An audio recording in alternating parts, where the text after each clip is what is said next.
je ne sais pas comment démarrer cette vidéo.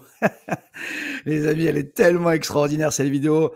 Avec mon ami Naïm, on n'aurait jamais pensé tourner une vidéo le 17 septembre à 17h29 concernant la signature d'un joueur, d'un top player, d'une super star. Je précise bien, pour nous, Marseillais, on accueille une superstar, mais avant d'accueillir la superstar, on a la chance, l'extrême chance d'avoir mon ami El Gringo, mon ami de toujours, Naïm, avec une grande surprise, Naïm. Ouais, alors, s'il y a bien une vidéo qu'on ne pensait pas tourner cette année, c'est celle-là. Clairement, ramener un joueur titulaire à la Juve depuis 5 ans, un joueur titulaire en équipe de France, et ancien parisien, pour le petit plaisir supplémentaire. Franchement, c'est que du plaisir aujourd'hui, la vidéo qui nous attend. Non, mais la grande surprise, c'est qu'il y a un autre micro. Alors ça, on va voir si nos abonnés voient une différence et qu'on s'est amélioré là-dessus. On attend leurs commentaires en espérant qu'ils soient positifs.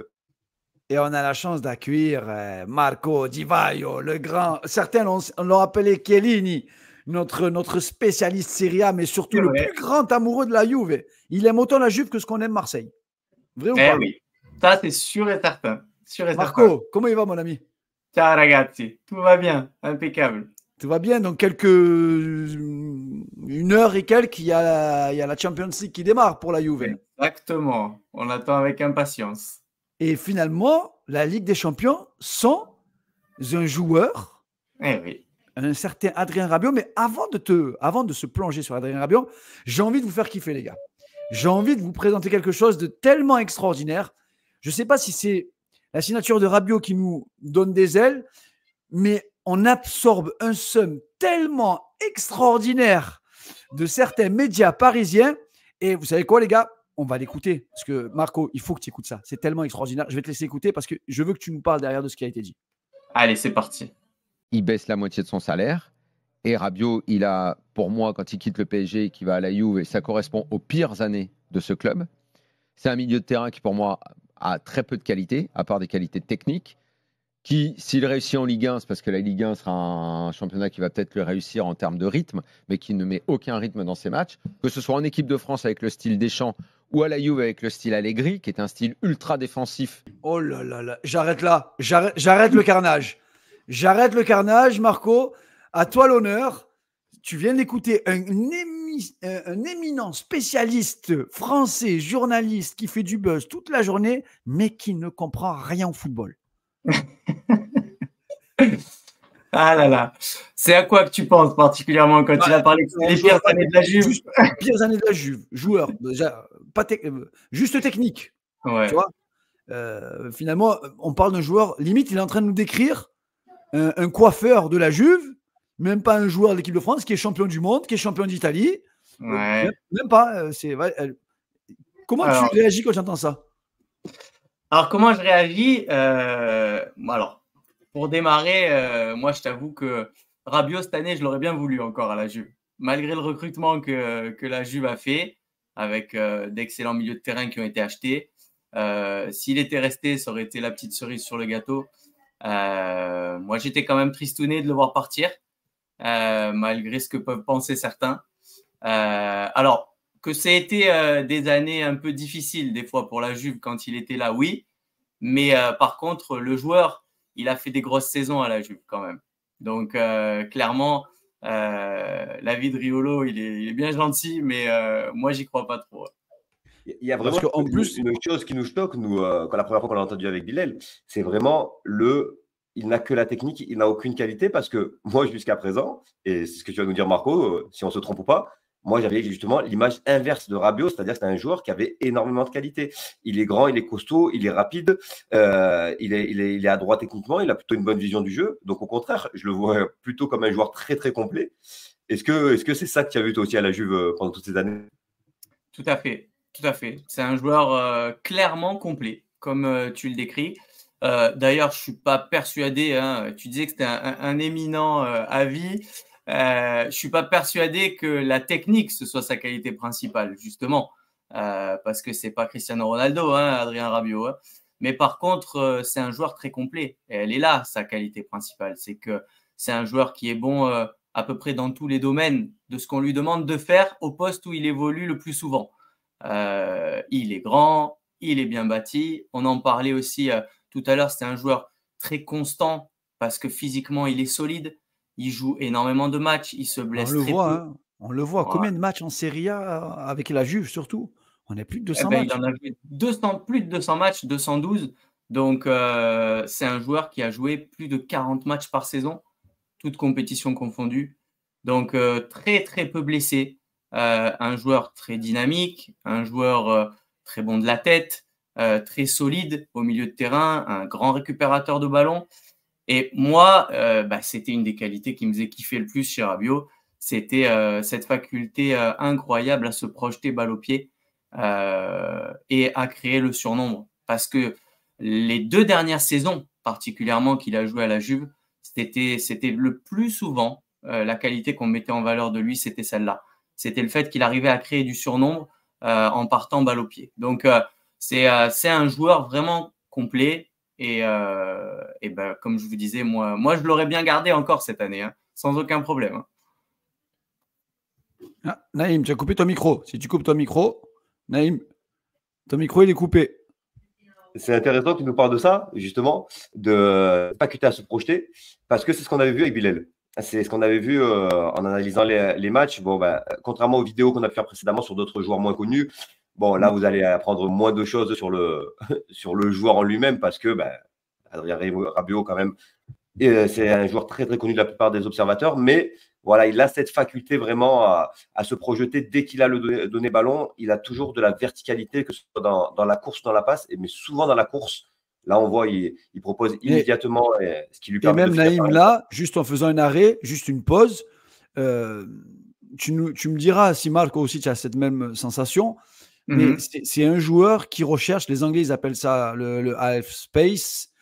Il recherche toujours, quand il donne la balle, il va toujours rechercher l'espace libre. C'est ça. Parce que, mine de rien, avec son gabarit, c'est un joueur qui est quand même très véloce pour sa taille. Exactement. Ouais. C'est pour ça que je te disais tout à l'heure, cette faculté qu'il a, alors balle au pied, clairement, hein, il fait souvent des différences balle au pied, mais il est aussi très rapide pour se projeter sans ballon et pour chercher ces espaces dont tu parles. Exactement. Et c'est pas pour rien quand même qu'il a quand même marqué pas mal de buts de ce genre à la Juve lorsqu'il prend la profondeur comme ça et qu'il se retrouve un peu presque comme un avant-centre dans une position où à l'intérieur de la surface, parce qu'il s'est bien projeté, il se retrouve dans une partie du terrain où il est relativement libre après. Exactement, il suit vraiment toutes les actions et d'ailleurs, tu dis qu'il a marqué quelques buts, mais sur ce qu'on a regardé, sur les analyses qu'on a fait, il aurait même pu en marquer beaucoup plus parce qu'il a été très souvent oublié, je trouve, par les attaquants. J'ai remarqué par exemple que Chiesa avait été souvent très personnel dans les dernières actions, alors que souvent justement Rabiot arrivait en retrait et était souvent très seul.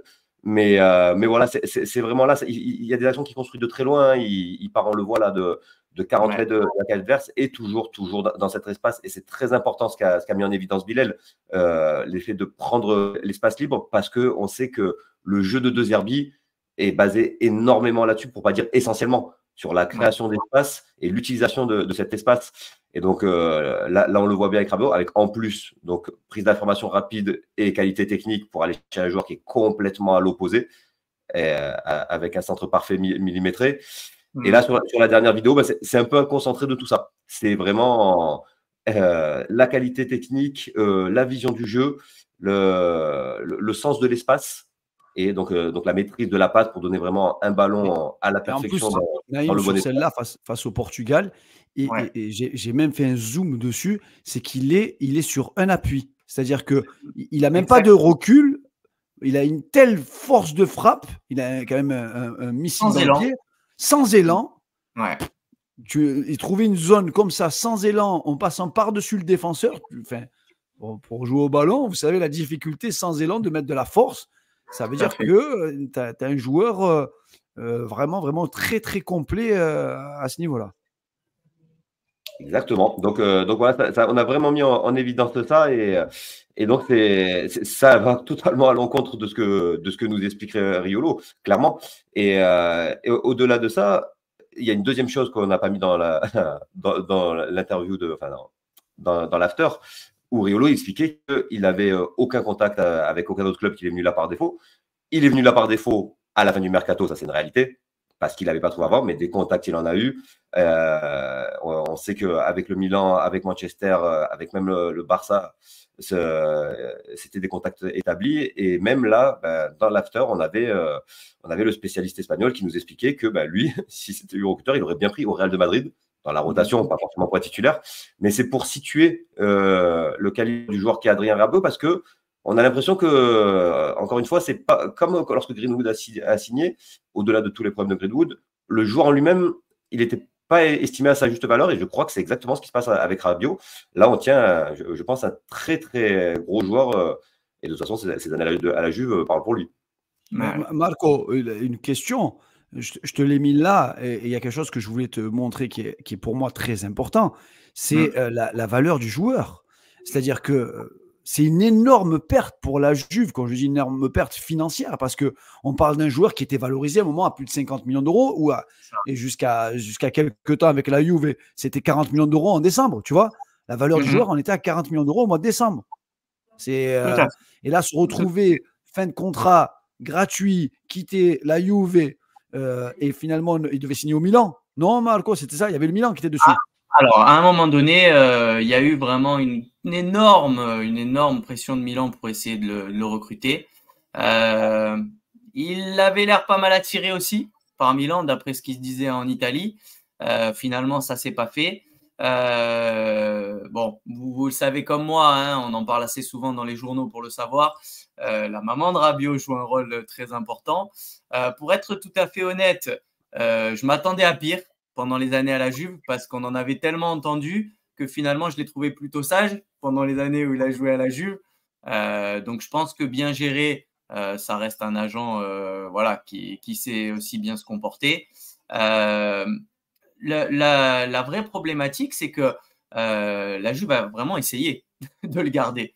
Et qu'est-ce qui a bloqué? Pourquoi il voulait à tout prix partir de la Juve?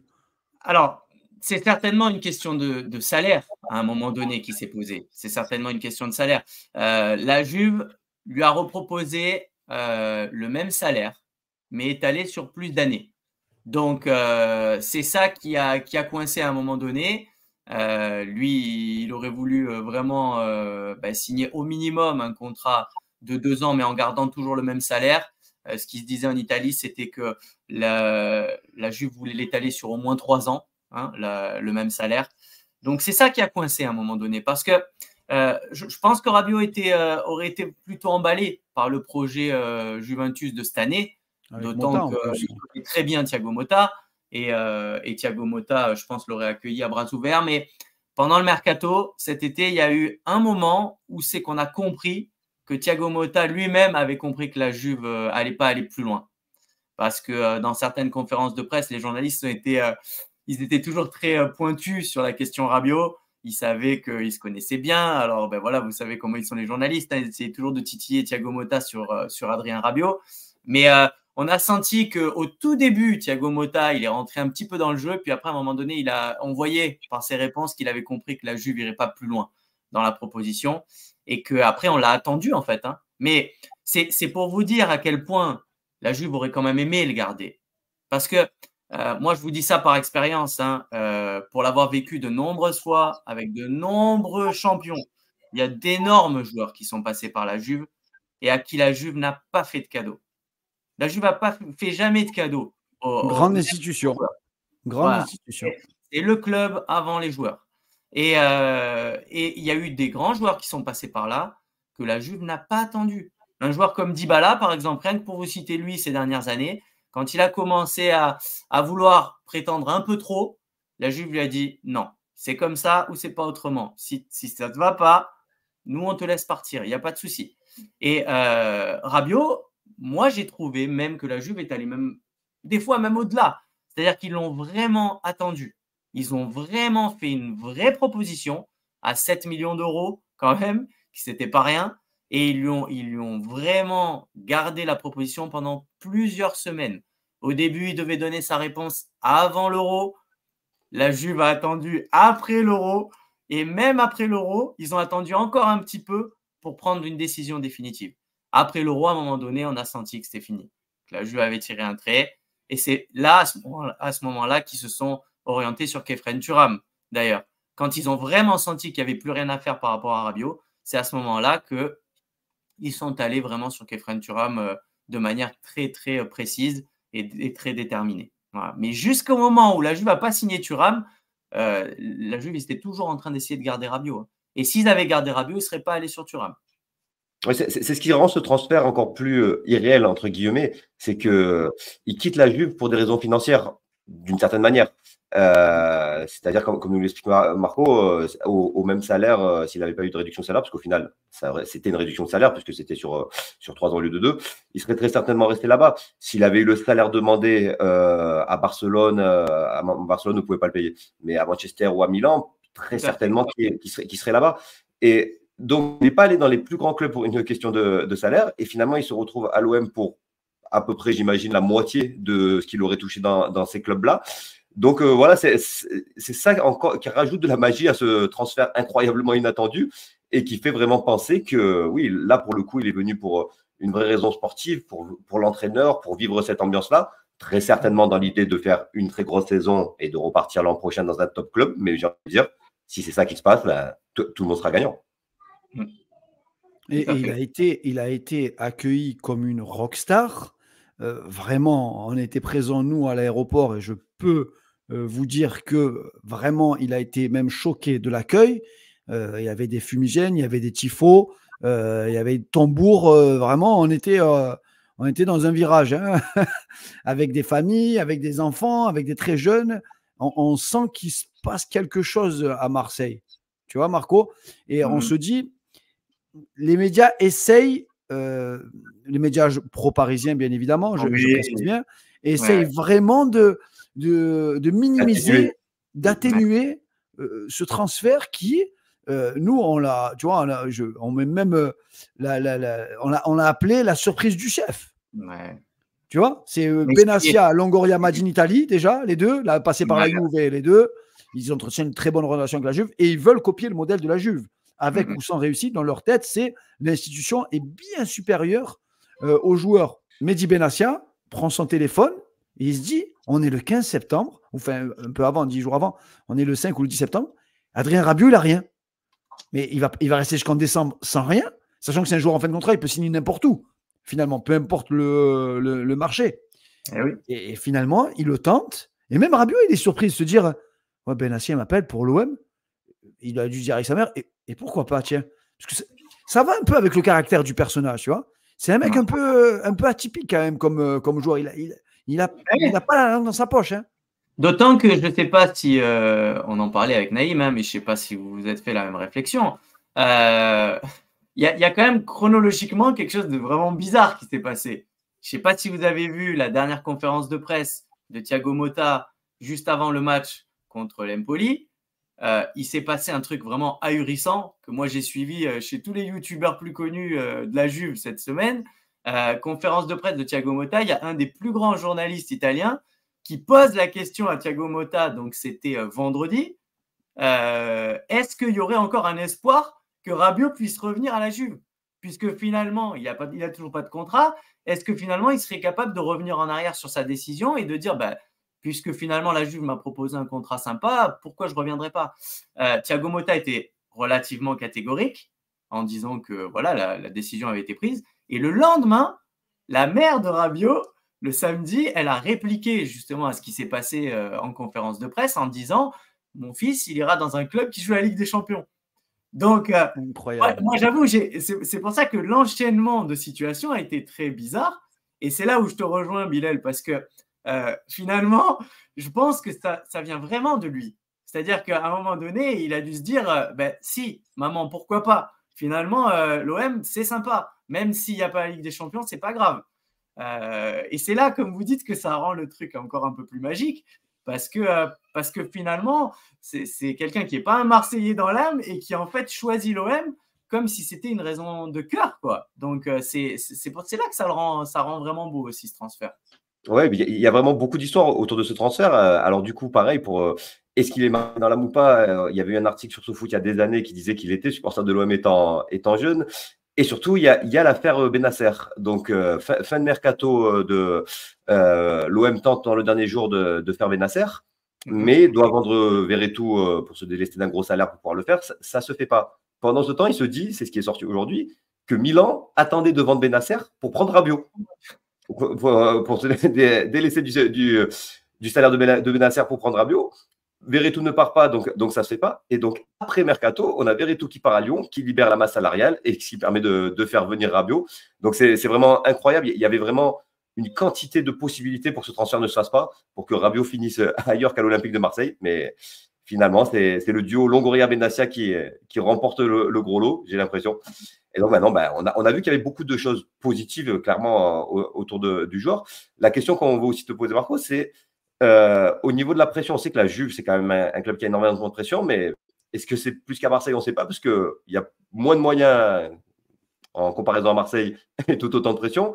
Donc, est-ce qu'il va être capable de la supporter? Est-ce que dans les gros matchs, il a su répondre présent, par exemple, du côté de la Juve? Alors, c'est un point, je pense, qui va vraiment vous intéresser. Moi, j'ai repris un peu les stats sur ça parce que justement, comme on en parlait, des fois, les sensations, elles parlent bien, mais les chiffres, ils parlent encore mieux. Et en reprenant les stats, je me suis vraiment rendu compte à quel point Rabiot, à chaque fois quasiment qu'il a marqué, c'était des buts décisifs. Il a rarement marqué des buts sur des 3-0, 4-0 dans des matchs qui ne comptaient pas. Et il a d'ailleurs souvent marqué des buts dans les grands matchs, dans les Juve Inter, dans les Juve Milan, dans les Juve Lazio. Ce n'était pas le joueur qui marquait souvent contre les petites équipes, c'était le joueur qui faisait souvent la différence dans les grands rendez-vous. Et c'était un des joueurs qui faisait rarement le fantôme dans les grands matchs.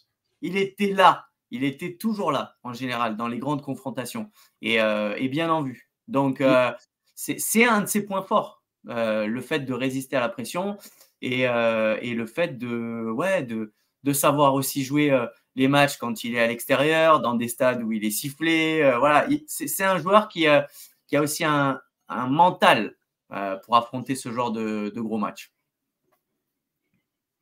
Ah, mais de toute façon, on l'a vu, nous. Hein.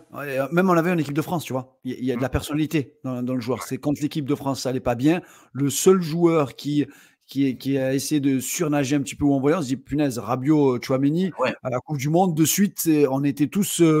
on s'était tous dit, oh là, Rabiot, c'est monstre, costaud, puissant, rapide. Tu te dis, mais à quel poste il joue? Il vient décrocher pour demander le ballon. Il n'a pas peur d'être sous pression avec un ou deux joueurs dans le pressing. Et tu vois, je t'ai sorti un peu la hitmap de Rabiot. Et c'est un joueur qui a un volume de jeu important. Un gros volume de jeu important. Tu vois? Et sachant que, je ne sais pas si tu es d'accord avec moi, Marco, mais pour moi, Højbjerg, Rabiot, c'est largement au-dessus de 95% des équipes d'Europe. Ouais. Et je suis gentil. Pour moi, entre top 10 et top 8 et top 10, il n'y a pas beaucoup d'équipes qui ont un milieu Højbjerg, Rabiot. Ouais. Rien que pour te parler du mien, Bilal, hein. Si aujourd'hui tu compares le milieu de terrain de la Juve avec Højbjerg, Rabiot, voilà. Il y a des bons joueurs à la Juve, hein. Mais Højbjerg, la Juve a essayé de le prendre et Rabiot, ils auraient bien aimé le garder. Donc, pour vous dire à quel point c'est un milieu de terrain qui va être très, très solide. Hein. D'autant que ce n'est pas les seuls joueurs que vous avez au milieu de terrain.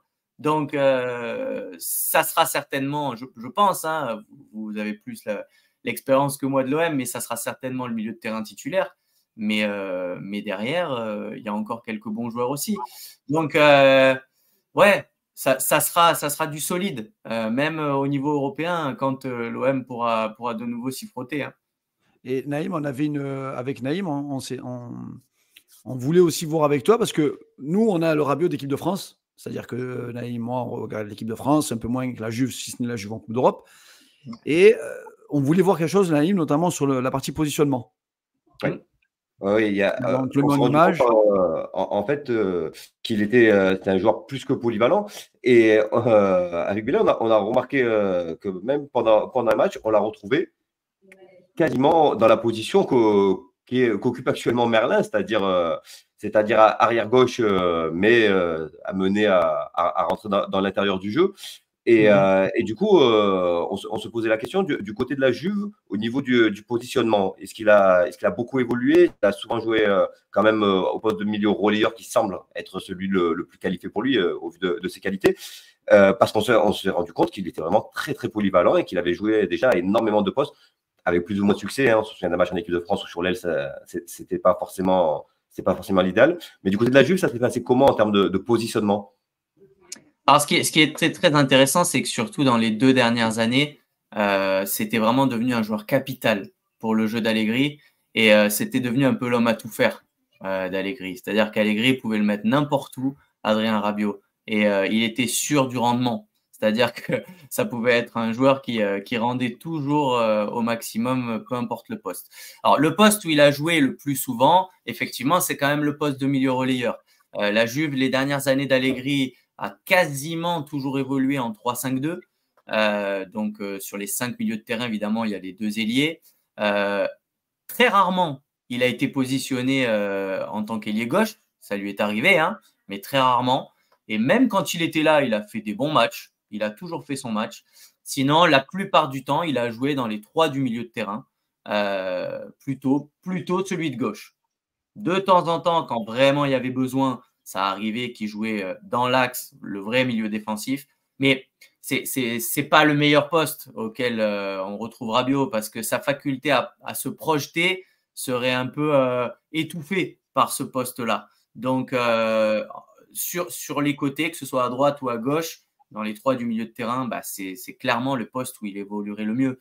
Après, c'est un joueur qui est largement capable de jouer dans un milieu à 2, dans un milieu à 3 et même dans un milieu à 5, puisque à la Juve, il l'a fait pendant des années. Donc, c'est un joueur qui est capable de s'adapter à tous ces schémas-là.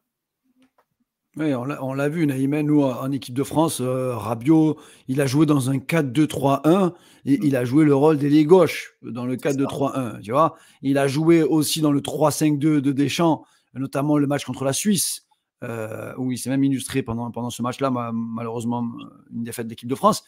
Mais nous, la question qu'on se pose, Naïm, mais la question qu'aussi j'ai envie de te poser, dans le système de Zerbi, le gaucher joue à droite dans le double pivot et le droitier joue à gauche. Alors, Marco, est-ce qu'il est capable de jouer à droite? C'est fait exprès, hein, c'est ce que recherche De Zerbi, hein, d'avoir même des faux pieds sur les 2 milieux qui viennent créer le jeu. Il a besoin d'avoir. Il l'a fait avec Kondogbia et je pense qu'il le fera aussi avec Rabiot. Mais est-ce que c'est un problème pour Rabiot? Non, pas du tout. Pas du tout. Pour moi, clairement, ça ne sera pas du tout un problème. Je pense que c'est un joueur qui est largement capable de s'adapter à ce détail-là. Et il le fera volontiers. Parce que je vous dis, à la Juve, il était devenu l'homme à tout faire d'Allegri. Donc, il était capable de s'adapter à toutes sortes de situations. Je me rappelle même d'un match. Alors, vous dire contre quelle équipe, j'aurais un doute. Genre, je ne veux pas m'embarquer là.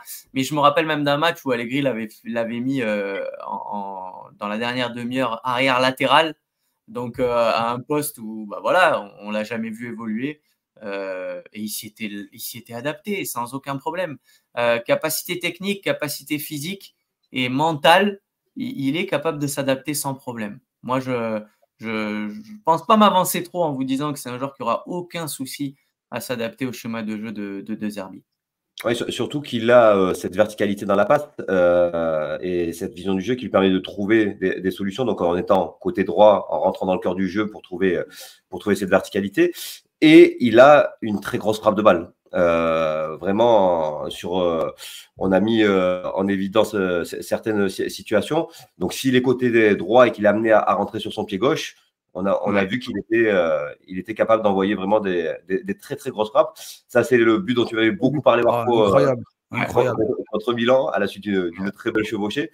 Et donc, même avec l'équipe de France, dans le match dont parlait Bilal contre la Suisse, on voit vraiment la pureté, la force de sa frappe. Et là, l'année dernière, elle met en évidence aussi ce que tu disais, sa percussion balle au pied, ses capacités à faire la différence et à faire des courses. Donc, moi aussi, avec moins d'expertise que Marco, mais avec ce que j'ai pu voir pendant la préparation de cette vidéo, clairement, je pense que ça ne lui poserait pas de problème de jouer côté droit. Si je peux me permettre de vous rajouter un détail, dans les médias italiens, souvent ce qui revenait, c'est que Rabiot, c'est un joueur qui fait mal. C'est un joueur qui fait mal au milieu de terrain. C'est-à-dire que des fois, vu comme ça, de par sa carrure, on pourrait avoir l'impression qu'il est relativement fin, Rabiot, parce qu'il est grand et élancé. Mais physiquement, c'est un joueur qui a un impact terrible. Et moi, le premier, avant qu'il arrive à la Juve, je suivais pas Paris, je vous l'avoue. Donc, bon, il y en avait qui me disaient oui, Rabiot, c'est un très bon joueur, tout ça. Avant qu'il arrive à la Juve, j'étais pas particulièrement convaincu. Mais après, je me suis rendu compte que c'est un joueur qui a vraiment un impact physique terrible au milieu de terrain. Vraiment, vraiment, vraiment, c'est un joueur qui fait mal au milieu de terrain, qui fait mal aux joueurs adverses. Il est hargneux, il est récupérateur de ballon. C'est vraiment un joueur qui fait mal aux joueurs adverses. Donc, mal dans le sens positif du terme, hein, je parle. J'allais en plus te poser la question, j'allais te dire, avec ballon, nous on le connaît, on l'a déjà vu, on connaît ses qualités, la frappe, la puissance, le changement de rythme, la conduite de balle parfaite, le jeu sous pression. Mais la question, c'est que sous De Zerbi, vu que tu l'as vu déjà à Sassuolo, De Zerbi ou à Brighton, et là encore plus à l'OM, il y a cette notion aussi à la perte de balle d'être très agressif à la récupération, ce que fait de manière extraordinaire Højbjerg à l'OM.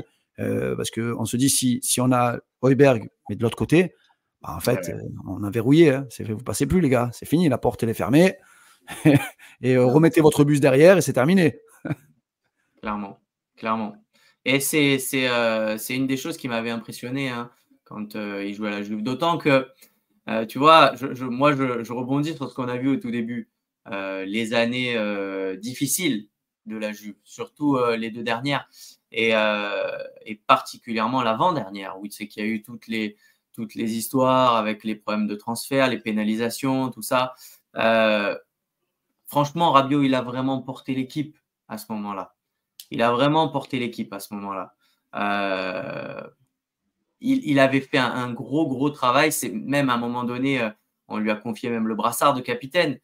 Certains supporters de la Juve, d'ailleurs, ils ont senti un peu ça comme une trahison, le fait de, voilà, on lui confie le brassard de capitaine et il préfère partir.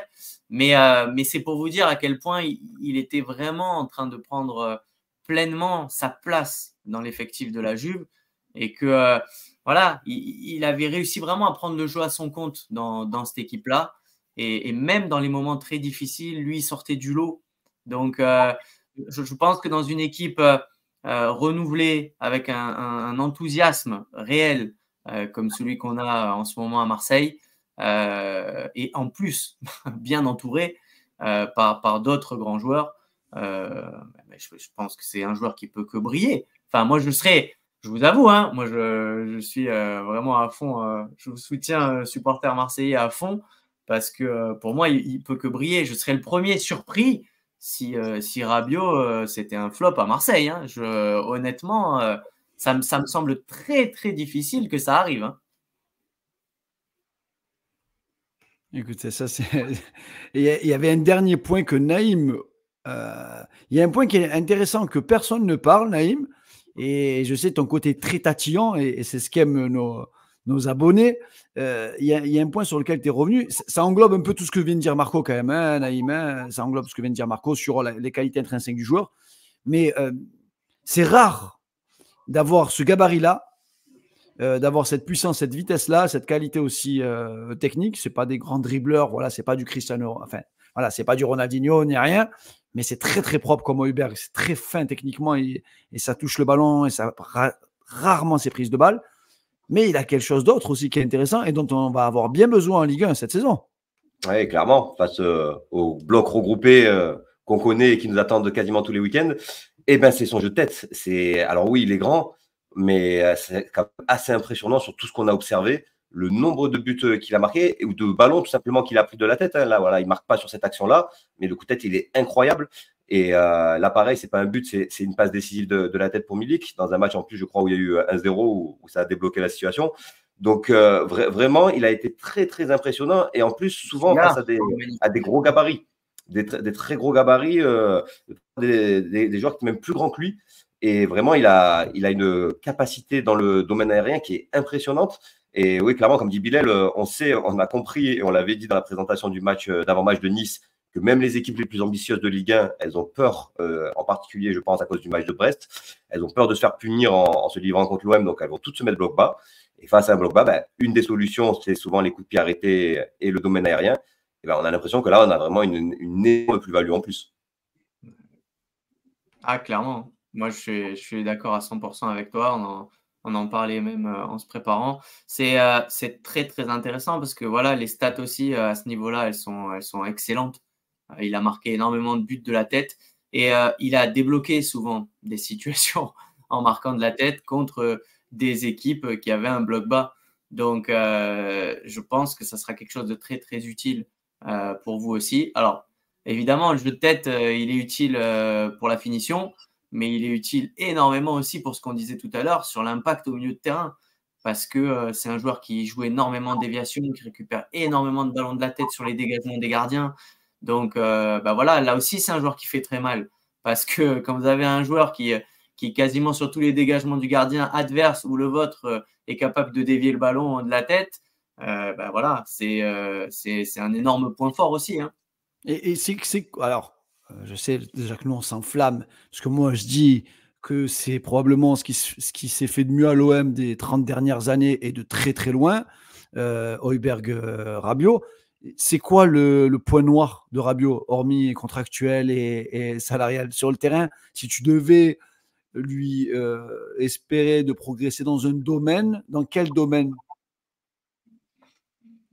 Alors, personnellement, j'en ai parlé un petit peu avec Naïm avant l'émission. Peut-être, je pense qu'une des choses sur lesquelles Rabiot il peut encore progresser, c'est la constance dans l'ensemble des 90 minutes du match. Voilà. Ça peut arriver parfois dans un match qu'il y ait des gros temps forts et après certaines petites périodes où il est un peu moins bien. Donc, si Rabiot il arrive à progresser encore plus sur la constance sur un match, enfin dans l'ensemble d'un match, je pense que voilà, c'est déjà c'est un très bon joueur, c'est un excellent joueur au niveau européen. Il peut devenir encore plus que ça. Mais là, on va chercher la petite bête, hein, Bilal, on est d'accord. Hein, bien sûr, bien sûr. Nous, on aime s'enflammer. Et voilà. Déjà qu'on n'est même pas enflammé. On nous a envoyé au ciel. C'est-à-dire un 15 septembre faire signer un Rabiot. Dans quel monde imaginaire, nous, supporters marseillais, on se retrouve à l'aéroport avec 400 personnes pour voir Rabiot arriver à l'OM un mois avant le Classico, dans une nouvelle saison sans Mbappé à Paris. Bien évidemment, il n'y a pas un supporter de l'OM. Hier, quand on faisait l'interview à l'aéroport, il n'y a pas un supporter qui ne te dit pas on joue le titre.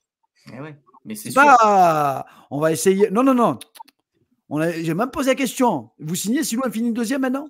Jamais, on joue le titre. Ouais. Mais c'est normal. C'est logique, quelque part. Tu amènes des top players. Tu amènes Greenwood, top player, que jamais de la vie, il signe à l'OM s'il n'y a pas ce problème-là. Højbjerg, je ne sais pas pourquoi il a signé à l'OM, un OM 8e. Soit Benassia fait un peu de magie marocaine,